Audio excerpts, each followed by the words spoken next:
warahmatullahi wabarakatuh.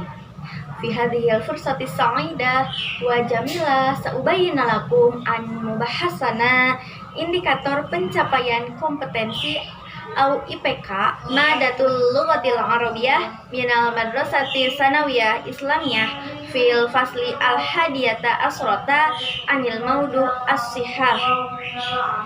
Indikator pencapaian kompetensi. Indikator pencapaian kompetensi atau IPK adalah penanda pencapaian KD yang ditandai oleh perubahan perilaku yang dapat diukur. Pengembangan indikator ini disesuaikan dengan karakteristik siswa, mata pelajaran, satuan pendidikan, potensi daerah, serta dirumuskan menggunakan kata kerja operasional yang terukur. Intinya, indikator itu merupakan petunjuk bagi guru apakah hasil pembelajarannya itu telah tuntas ataukah belum. Sederhananya, indikator pencapaian kompetensi adalah garis besar yang harus dicapai oleh siswa selama pembelajaran berlangsung. Misalnya, dalam satu pertemuan, siswa harus mampu menyebutkan mufrodat terkait tema as-sihah.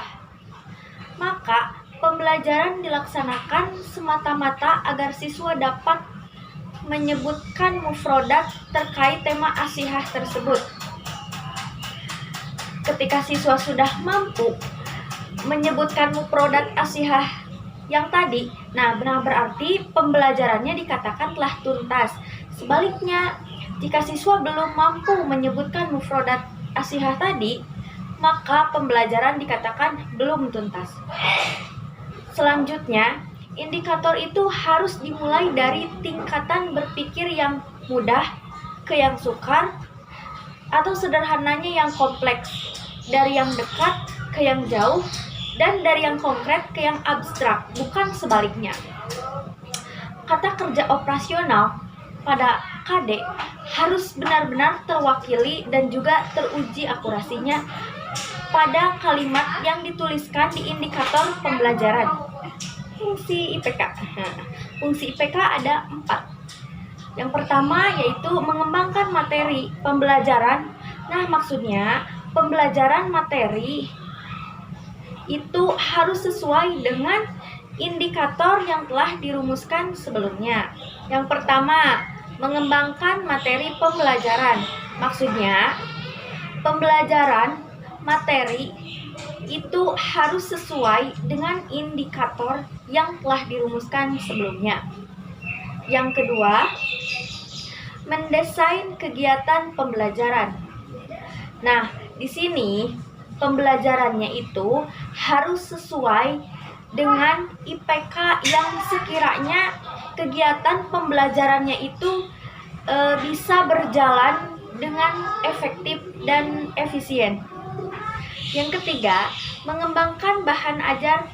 Seorang guru harus pintar memilih bahan ajar yang harus sesuai dengan tuntutan IPK, sehingga dapat meningkatkan pencapaian IPK siswa yang maksimal.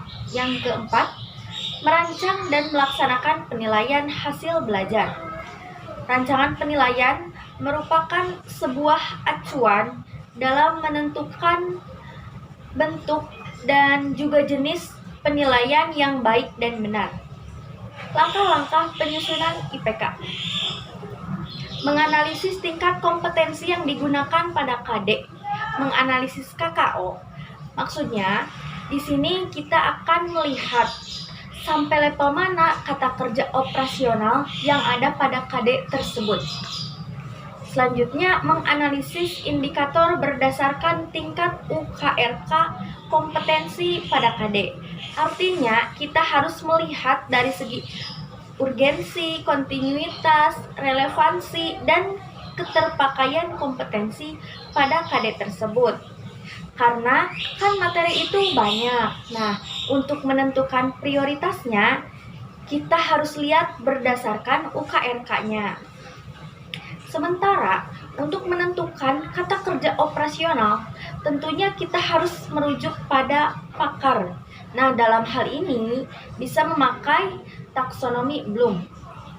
Bisa dilihat dari segi ranah kognitifnya, ranah afektifnya, dan ranah keterampilan. Untuk ranah kognitif itu pengetahuan, untuk ranah afektif itu sifat, dan untuk psikomotor itu keterampilan. Dan kita bisa lihat KKO-nya di sana. Langkah-langkah perumusan IPK. Perumusan IPK yang jelas dan tepat tentunya dapat membantu guru dalam merancang sebuah RPP secara keseluruhan. Selanjutnya, bagaimana merumuskan IPK tersebut? Nah, berikut contohnya. Mata pelajaran bahasa Arab.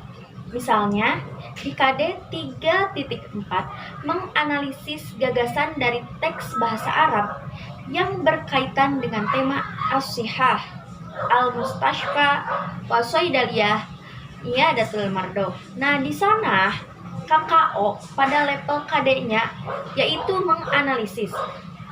Menganalisis kalau dilihat dari kata kerja operasional taksonomi Bloom masuk dalam ranah C4, yaitu menganalisis.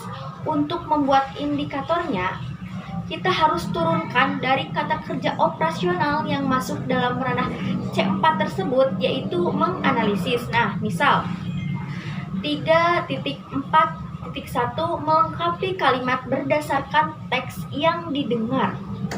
3.4.2 mengidentifikasi fakta dari teks yang didengar tentang as-sihah.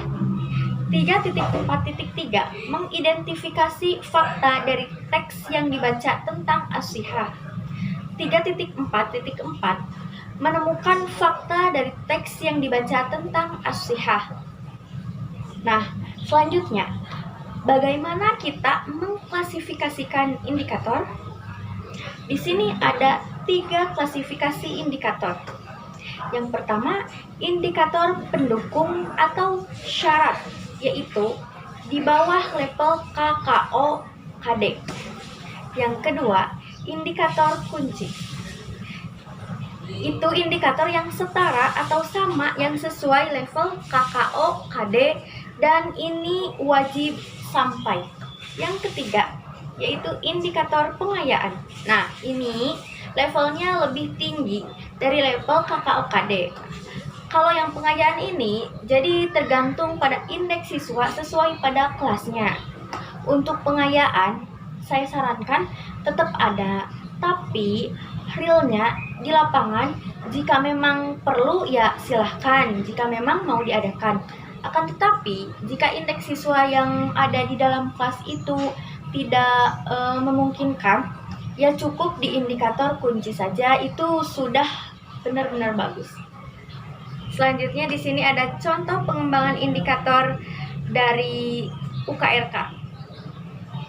Yumkin kafamini sa'akul lakum syukron kasiron ala jami'i au kula ihtimamikum afwan idza wajadtum kasiron minal khoti'ati.